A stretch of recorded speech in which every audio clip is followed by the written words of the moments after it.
आइए कृष्ण जन्म से पहले 5 मिनट राम जी की तरफ जन्म की ओर चलें। उसके बाद कुछ ही देर में नंद बाबा हमारे बीच में आएंगे। एक बार राधे राधे बोलो।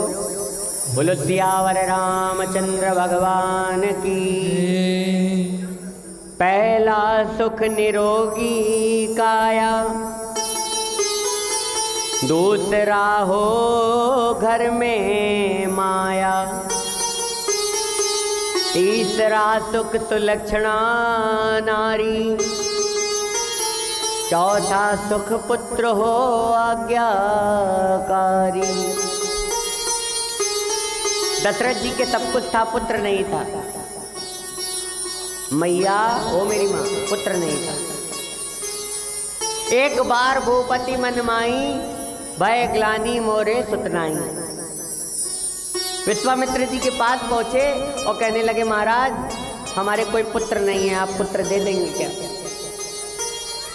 विश्वामित्र जी कहते हैं देखो, 1 जन्म नहीं, 2 जन्म नहीं, 7 जन्मों तक तेरे भाग्य में कोई पुत्र नहीं है। बोले ऐसी कैसी बात कर रहे हो? 1 जन्म नहीं, 2 जन्म नहीं, 7 जन्मों तक आपके भाग्य में पुत्र नहीं? बोले हाँ। बोले महाराज क्या बात है, इसमें कोई तर्क है क्या? बोले हाँ। बोले जैसे ही रावण को पता चला कि आपके शुक्र से जो बालक जन्म लेगा वो उसका काल होगा, तो उसने ब्रह्मा जी की तपस्या करी और ब्रह्मा जी ने उसे जो वरदान दे दिया कि मैं दशरथ के शुक्र से कोई बालक जन्म नहीं लेगा। बोले महाराज कुछ तो करो। बोले ठीक है। दशरथ को ये तो ब्रह्मा जी ने कहा कि दशरथ के शुक्र से कोई बालक जन्म नहीं लेगा, लेकिन ये तो नहीं कहा कि दशरथ के घर में कोई पुत्र नहीं आएगा।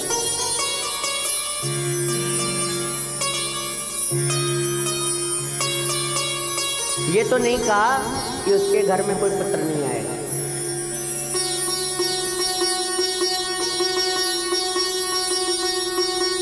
बोले कितने पुत्र चाहते हो?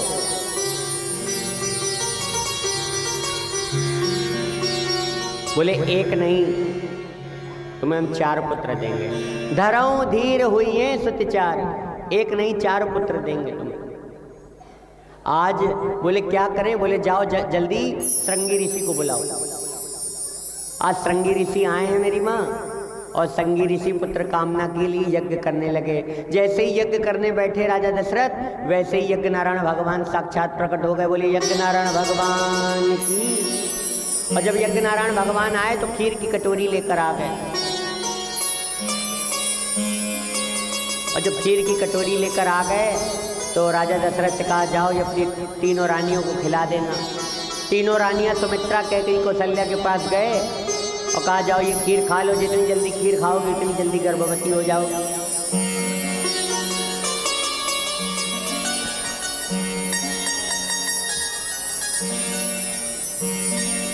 आज 3 रानियां छत पर बैठी थी।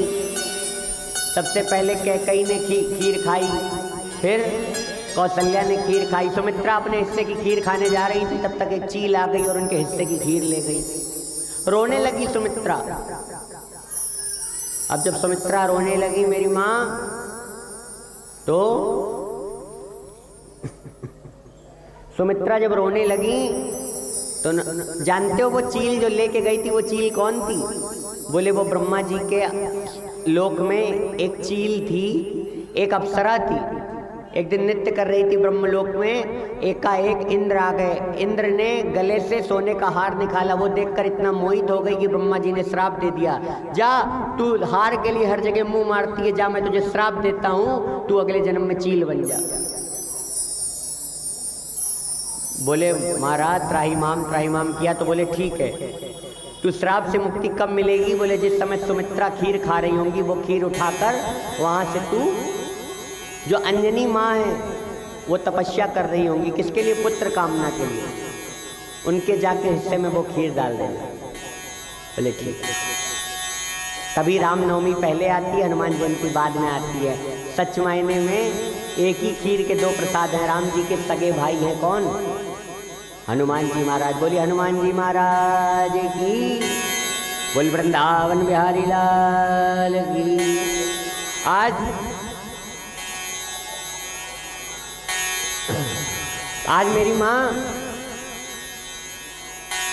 आज भैया बोले एक काम करो, अभी तक तुम्हारे हिस्से में एक बालक था, अब क्या करो, जो भी परमात्मा करता है वो अच्छा करता है। बोले अभी तुम अपने हिस्से की खीर खाती तो एक तुम्हें बच्चा मिलता, अब हम दोनों अपने हिस्से की खीर तुमको खिलाएंगे, तुम्हें एक नहीं 2 पुत्र हो मिलेंगे, लक्ष्मण और शत्रुघ्न। तो आज दिन आ गया कौन सा? नवमी तिथि मधुमास पुनीता,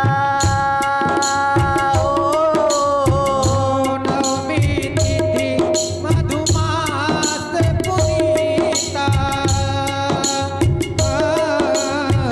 शुक्ल पक्ष अभिजीत हरि प्रीता, राम सिया राम सिया राम राजा राम सिया राम जय जय राम। आज भगवान आ गए। विप्रधेनु सुर संत हित लीन मनुज अवतार, निज इच्छा निर्मित तनु माया गुण गोपाल। बोलिए बाके बिहारी लाल की जय हो। बोलिए सियावर रामचंद्र भगवान की जय हो। आज सुंदर सा रामचंद्र हुआ। सुखदेव जी राजा परीक्षित को कथा श्रवण करा रहे हैं, कह रहे हैं महाराज जिस प्रकार आपने संक्षिप्त में राम कथा में श्रवण करा दी, उस प्रकार हमें विस्तार में श्री कृष्ण का जन्मोत्सव समझाइए। तब उन्होंने आज मेरी माँ कृष्ण जन्म बताया है। बोलिए बाके बिहारी लाल की जय हो। बोले वृंदावन धाम की जय हो। बोले ठाकुर जी महाराज की जय हो।